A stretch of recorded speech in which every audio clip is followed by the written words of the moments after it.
School सह जोड़ी हेब अंगनवाड़ी केन्द्र गाइडलाइन शुभारंभ कले केन्द्रमंत्री।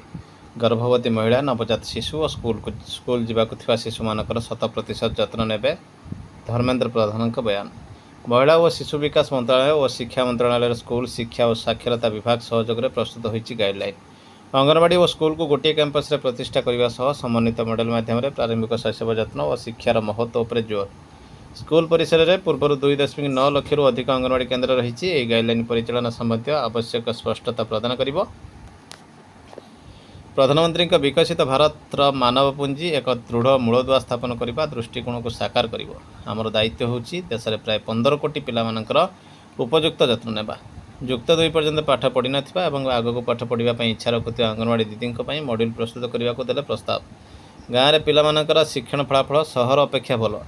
यही सफलता आमर अंगनवाड़ी दीदी कठिन परिश्रम प्रतिफलन। एआई उपयोग कर पिलामानकर भविष्य निर्माण करने उपर दृष्टि देवा उचित। नुआदिल्लीर विज्ञान भवन में केन्द्र शिक्षा मंत्री धर्मेन्द्र प्रधान और केन्द्र महिला और शिशु विकास मंत्री श्रीमती अन्नपूर्णा देवी करकमल में गोटे स्थान में प्राथमिक विद्यालय सहित अंगनवाड़ी केन्द्र गुड़िकर स्थापना गाइडलाइन शुभारंभ हो जाएगी। नुआ जातीय शिक्षा नीतिर परामर्श अनुसार अंगनवाड़ी और स्कूल को गोटे कैंपस में प्रतिष्ठा करने सह समन्वित मॉडल माध्यम प्रारंभिक शैशव जत्न और शिक्षार महत्व पर गाइडलाइन जोर दि जाएगी।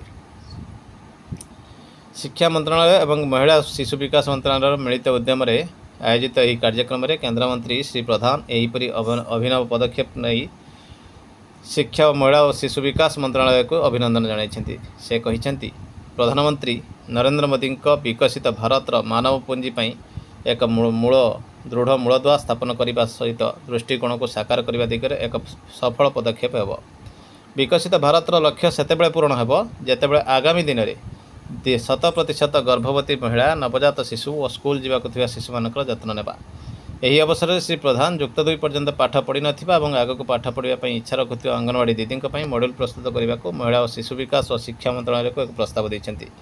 से कहिछन्ति एआई समेत अनेक अन्य ज्ञानकौशल माध्यम विश्व जीवनशैली सहज होइछि। एथिपाई आमको एआई उपयोग करी पिलामानकर भविष्य निर्माण करने उपर दृष्टि देवा उचित। आम अंगनवाड़ी दीदी मैंने पिलामानकर प्रथम गुरु और एआई माध्यम भारतीय भाषा शिक्षा को अधिक सरल कर आगामी 3 वर्ष मध्य भारत में प्राय 2 लाख बेसरकारी और सरकारी हाईस्कल ब्रॉडबैंड इंटरनेट संजोग कर असर और परख रिपोर्ट सांप्रतिक तथ्य अनुसार गाँ पिलामानकर शिक्षण फलाफल सहर अपेक्षा भल अच्छी। यही अभूतपूर्व सफलता आमर अंगनवाड़ी दीदी मानकर कठिन परिश्रम प्रतिफलन।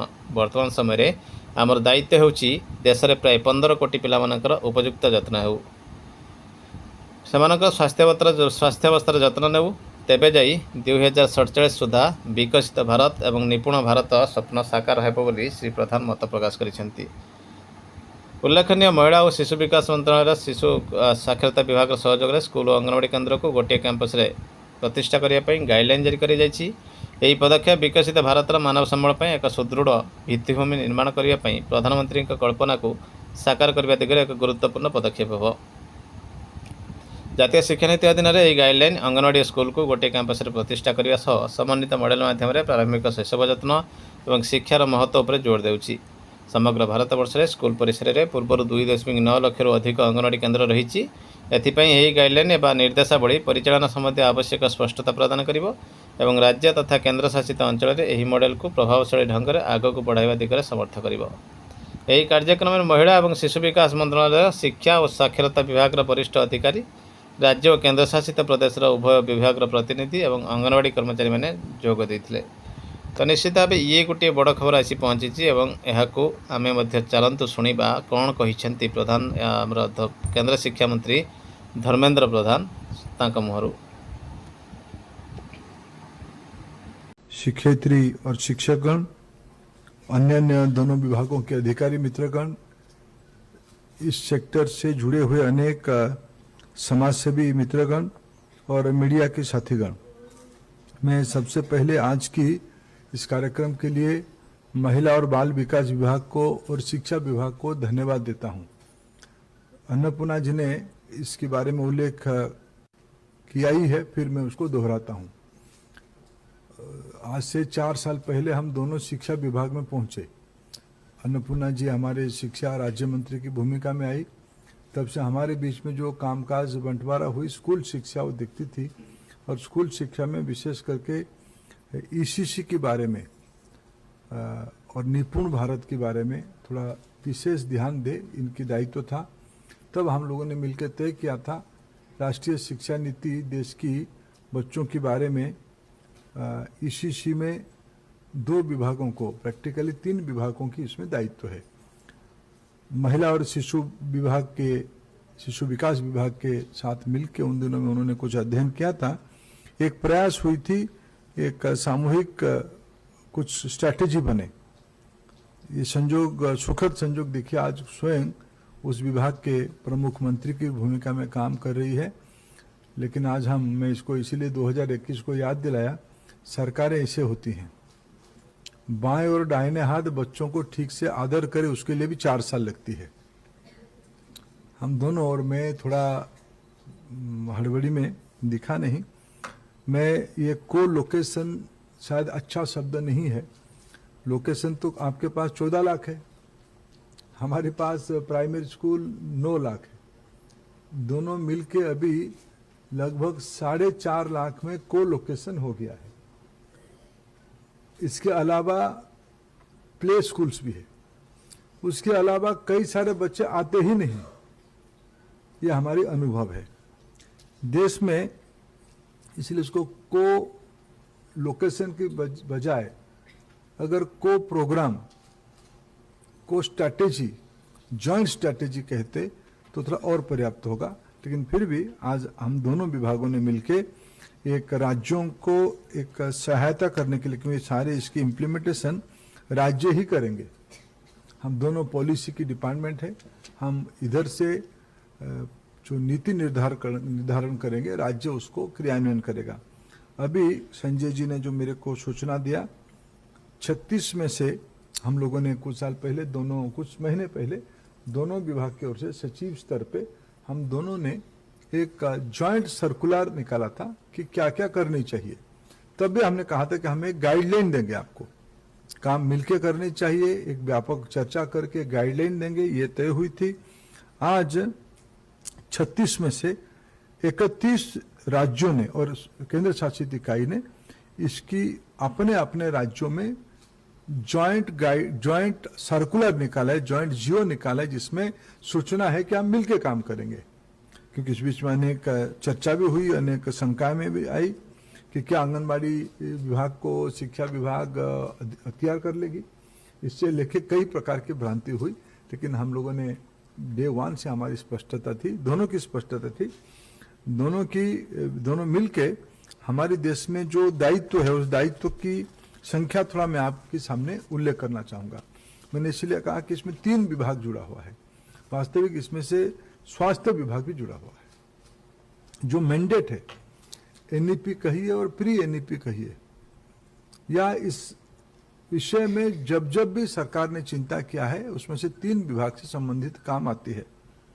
हमारी देश में आज गर्भधारण करने वाले और नवजात शिशु के साथ जो माता जुड़ते हैं, lactating mother, pregnant and lactating mother, इनकी संख्या हमारे देश में आज के दिनों में लगभग 1,25 लाख है।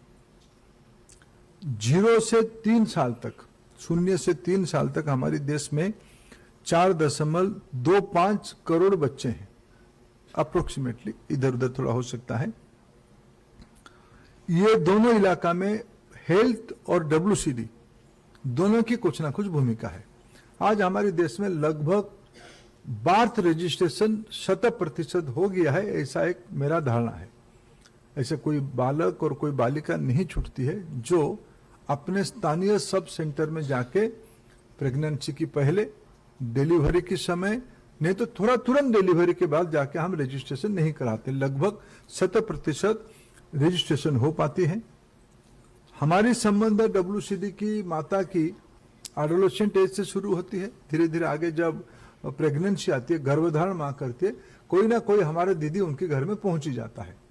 पहुंच के उनकी देखभाल करना, उनकी स्वास्थ्य के बारे में चिंता करना, यानी बच्चे की स्वास्थ्य के बारे में भी चिंता हम कर ही लेते हैं। फिर 0 से 6 महीना तक भी हम मां के माध्यम से बच्चे की चिंता करते ही हैं। फिर 6 महीने से आगे 3 साल तक, जिनकी संख्या मैंने कहा 0 से 3 4.25 बच्चे हैं। फिर आगे 3 से 6 के अंदर हमारे देश में लगभग 4,30,00,000 बच्चे अभी 14 लाख से ज्यादा आंगनबाड़ी केंद्र में जाता है। स्कूल में जो पहले से ही लगभग 3 लाख को लोकेटेड स्कूल था, आंगनबाड़ी जिसमें आंगनबाड़ी पहले से ही था, फंक्शनिंग अलग अलग था लेकिन एक परिसर में था। और कुछ बच्चे पहले 5 में जाते थे, एनईपी ने कहा कि 6 साल से जाएंगे बच्चे स्कूल में, लेकिन 5 तक भी स्कूल में जाते थे। इसे थोड़ा ओवरलैपिंग करते हुए 1.20 बच्चे, यूनिक बच्चे अभी स्कूल की कैटेगरी में है। प्राइवेट स्कूल्स में जो प्ले स्कूल है शहरों में, इसमें लगभग जो अनुमानिक संख्या है, मलिक जी कह रहे थे, अनुमानिक संख्या उसकी है लगभग 1 करोड़। ये मिला है तो आज हमारे इंस्टीट्यूशनल फ्रेमवर्क में प्रेग्नेंट मदर से लेके, पहले प्रेग्नेंट मदर की 1.25 तो मदर को ही गिनेंगे, प्रेग्नेंट और लैक्टेटिंग, ये 1,25,00,000 जिसकी संबंध सीधा उस शिशु से है, इसकी संख्या 12 करोड़ है।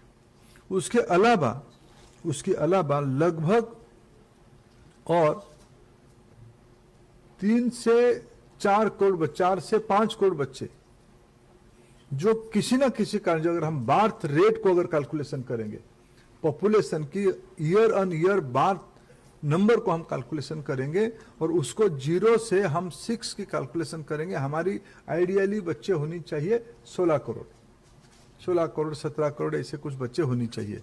पॉपुलेशन जनगणना 2011 की रेफरेंस हम करते हैं, उसको थोड़ा एक्स्ट्रापोलेट करके जो एक्सपर्ट्स ने नंबर निकालते हैं 16-17 करोड़ होगा। मैं इसीलिए उसको पहले उल्लेख कर रहा हूं कि इसके अर्थ हमारी दायित्व में 17 करोड़ नागरिक है, 17 करोड़ लोगों की देखभाल, हेल्थ, WCD और एजुकेशन, ये तीनों की दायित्व इन 17 करोड़ बच्चों की और माताओं की साथ जुड़ी हुई है। काम क्या करना मैं आपके सामने उल्लेख करने का आवश्यकता नहीं मानता हूं। इसके लिए हमने अलग अलग अभी भी हेल्थ को कभी एक स्टेज पे, मैंने दोनों सचिवों से अपेक्षा करता हूं, हेल्थ सेक्रेटरी महोदय को आपके साथ जुड़ के आप तीनों लोग देश में इसमें उसके ऊपर एक कॉन्सेंसस बनानी पड़ेगी, किसने क्या काम करना है। हमारी देश में अगर हम डेवलप्ड कंट्री होंगे तब हम ये कहेंगे हमारी बीच में 4-5 करोड़ बच्चे हैं जिनके बारे में हमें बहुत स्पष्टता नहीं है। ये व्यवस्था शायद बहुत उचित व्यवस्था नहीं होगी। आने वाले दशकों के अंदर, एक डिकेड्स के अंदर, आने वाले 10 साल, 22 साल की पहला 10 साल में हमें कम से कम हमारी गर्भधारण से लेके 6 तक जितने भी बच्चे हैं सभी लोग कहीं ना कहीं गिनती में आए, इंस्टीट्यूशनल फ्रेमवर्क में आए, उनकी न्यूट्रिशन, इनकी स्वास्थ्य, उनकी एजुकेशन, ये तीनों विषय में हम पर्याप्त ध्यान दें, ये हमारी दायित्व बनती है। इसके कॉमन स्ट्रैटेजी, कॉमन प्रोग्राम हम बनाएं, ये तो शुरुआत है। शुरुआत में आप सबको मैं बधाई देता हूं। कम से कम इस गाइडलाइन, जॉइंट सर्कुलर, उसकी लॉजिकल स्टेप हमने एक कदम आगे गया। कॉमन गाइडलाइन को लोकेशन के नाम पे हम लोगों ने आज निकाला, क्या क्या काम होगा, किसकी क्या जिम्मेदारी रहेगी, कैसे कैसे हम उसको कार्य करेंगे, उसके बारे में हमने लिखा है। मित्रों, मैं जब आगे थोड़ा 1-2 विषय आपसे शेयर करना चाहूंगा कि हमारे देश में जो आने वाले 25, 30, 40 साल कैसे होगा। जो बच्चा आज 6 महीने की है, आने वाले 22 साल में वो 23 साल के अंदर जा रहा होगा। शायद तब उस समय की जो लीडरशिप रहेगी, लीडरशिप यानी सोशल लीडरशिप यानी बिजनेस लीडरशिप यानी एकेडमिक लीडरशिप यानी एडमिनिस्ट्रेटिव सेक्टर में जाना, ये सारे के लीडरशिप जो जाएगा आने वाले 2047 में, वो आज जन्म हो गया है, नहीं तो होने वाला है। जिसकी उम्र आज 5 हो गया है तो वो और एक स्टेप ऊपर रहेगा। जिसकी उम्र अभी 6 हो गया है, कम से कम 1 साल हमारी दायित्व अभी भी है, हमारी दोनों की दायित्व में है। 6 साल में जो बच्चा है वो आने वाले 22 साल के बाद वो हो जाएगा 28 का। शायद तो ग्लोबल लीडरशिप स्पेस में जा सकता है, जाएगा ही। तब हमारी दायित्व क्या अब हम समझे, विकसित भारत की लक्ष्य तब पूरा होगा जब ये सारे बच्चों की विदाउट मिस, हम ये नहीं कह सकते कि भाई हम अभी टेंटेटिव हिसाब करेंगे। हम आने वाले दिनों में भारत की 70% गर्भवती माता और माने आने वाले नवजात शिशु और school going pre school going students की 100% चिंता करेंगे, तब जाके हम उसको पूरा कर पाएंगे। इसमें कई प्रकार की रेस्पॉन्सिबिलिटी है, कई प्रकार के एडमिनिस्ट्रेटिव चैलेंजेस भी है। राज्य सरकारों के द्वारा चलने वाले प्रोग्राम होगा, भारत सरकार उसकी गाइडलाइन देगी, थोड़ा बहुत फंडिंग भी देगी। प्राइमरी रेस्पॉन्सिबिलिटी राज्यों की है। इसमें मानधन की भी विषय है, इसमें कॉम्पिटेंसी की विषय है, उसमें नॉलेज की भी विषय है। मैं 2-3 चीज सजेस्ट करना चाहूंगा। मैं अभी पूछ रहा था आंगनबाड़ी की मिनिमम क्वालिफिकेशन, दीदी बनने की मिनिमम क्वालिफिकेशन। कभी ये जो आपके शब्द लगाते हो दीदी वार्कर, ये वार्कर वाला शब्द कभी आप सोच समझ के थोड़ा उठा ही दोगे तो अच्छा ही होगा। ये वार्कर हमारी समझ की बाहर आती है, दीदी तो है ना, जिस राज्य में जो दीदी की पर्यायवाची उसी को लगा दो। वार्कर क्या होता है? कोई सम्मान की बात नहीं वार्कर से जुड़ती है। हमें इसको आदर के साथ अपनाना चाहिए, इसके बारे में कभी सोचनी चाहिए। ये अभी मैंने सोचा कि आंगनबाड़ी दीदियों की मिनिमम क्वालिफिकेशन आपने सही मायने में उसको 12वीं रखा है। अच्छी काम किया। मेरे तो मैं जानता हूं उसमें से बहुत सारे ग्रेजुएट भी होंगे, उनमें सारे सब दीदी लोग स्वीकृति दे रहे हैं, उनमें से बहुत सारे लोग पीजी भी किए होंगे। हमारे जो प्राइमरी स्कूल के टीचर यहां बैठे उनमें से आपके वहां तो आपकी 1-2 पीएचडी वाले भी होंगे। हमारी इसमें से और बहुत सारे लोग बाई कंपल्सन नहीं आते हैं। मैं बहुत आपको जो मैं समाज में घूमता हूं, आंगनबाड़ी दीदियों को मिलता हूं या मेरे प्राइमरी स्कूल टीचर्स को मिलता हूं, जब उनके एजुकेशन क्वालिफिकेशन में पूछता हूं, जब मेरे को कोई पीएचडी मिलता है, कोई मेरे को एमए मिलता है, एमएससी मिलता है, मैं थोड़ा आगे उनको पूछता हूं आप यहाँ क्यों आए हो। मैं 75% मेरा अनुभव है बाई चॉइस आए हैं।